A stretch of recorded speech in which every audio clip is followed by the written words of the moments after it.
Ciao, salve a tutti e ben ritrovati. Il narcisista e 4 bisogni insopprimibili che lo condannano all'infelicità.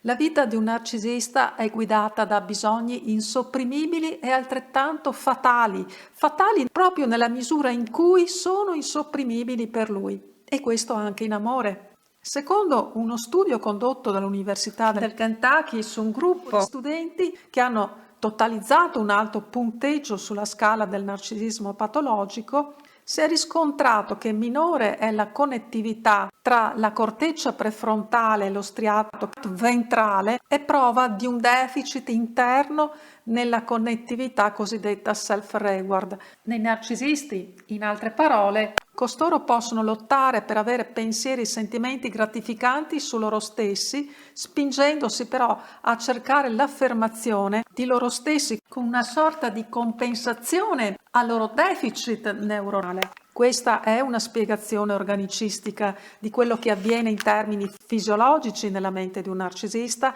ma resta poi la parte sempre irriducibile o mai del tutto spiegabile, completamente spiegabile, di quello che fa agire un narcisista nel suo profondo, che sono sempre spinte psicologiche. Gli scompensi psicologici che sono certamente anche neurali conseguentemente, anche se per qualcuno è vero il contrario, ovvero prima viene l'aspetto organico, genetico e poi quello psicologico. Resta il fatto che il narcisista si trova a lottare contro questi scompensi per superarli o tenerli in qualche modo sotto controllo, e lo fa in diversi modi. Uno di questi modi, e questo corrisponde anche a uno dei grandi insopprimibili bisogni del narcisista, è di cercare e di ottenere continue conferme al suo ego, alla sua superiorità, al suo senso di superiorità, al suo senso di bravura, al suo essere desiderato e ammirato dagli altri.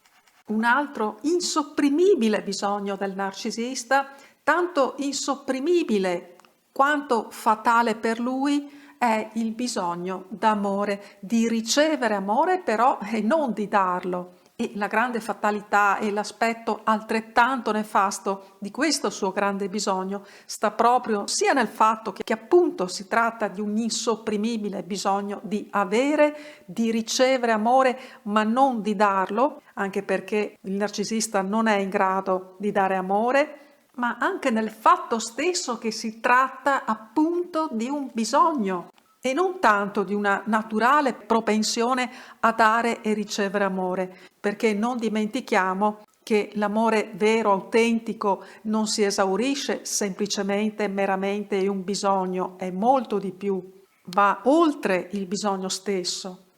E un altro insopprimibile bisogno del narcisista, nonché un nefasto bisogno per lui, è il suo bisogno di distruggere, di cancellare, di rimuovere. Cancellare che cosa? Che cosa rimuovere? Rimuovere e cancellare i suoi stessi passi, il suo stesso percorso di crescita e soprattutto in amore.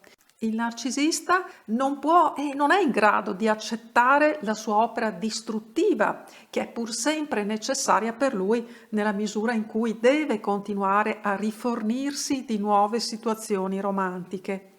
Ma non può accettare di guardarsi indietro, perché scorgerebbe del resto solo macerie, appunto, solo una grande devastazione. Per questo deve rimuovere il passato. Il passato non esiste per un narcisista. Uno dei più famosi video di Tu ed Io, poi copiati da tanti psicologi, coach, blogger, covert o dovert, è il video dal titolo Il narcisista non ha ricordi.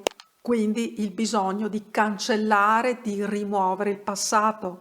E pensiamo però come sia possibile vivere una vita cancellando il passato, cancellando le esperienze che dovrebbero essere più edificanti e più importanti, che sono proprio quelle amorose, quelle che riguardano i sentimenti.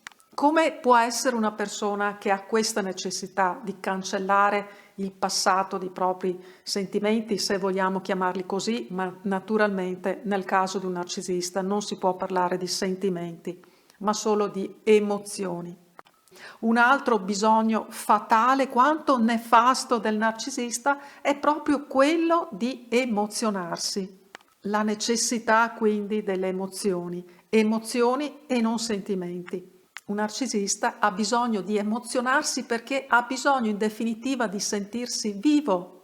Teme in effetti di non essere vivo, del resto ha una scarsa percezione di se stesso e le emozioni gli servono proprio per cercare di mantenere un contatto con se stesso che è alquanto carente per lui. E proprio per questo il narcisista è condannato a inseguire emozioni che non hanno niente a che vedere con i sentimenti, ma con fuochi di paglia, accensioni episodiche sentimentali che lo lasceranno per primo deluso. Non solo le sue vittime sentimentali, che saranno chiaramente deluse da lui, perché la prima vittima di lui stesso è proprio egli stesso, è proprio lui il narcisista ad essere la sua prima vittima di se stesso.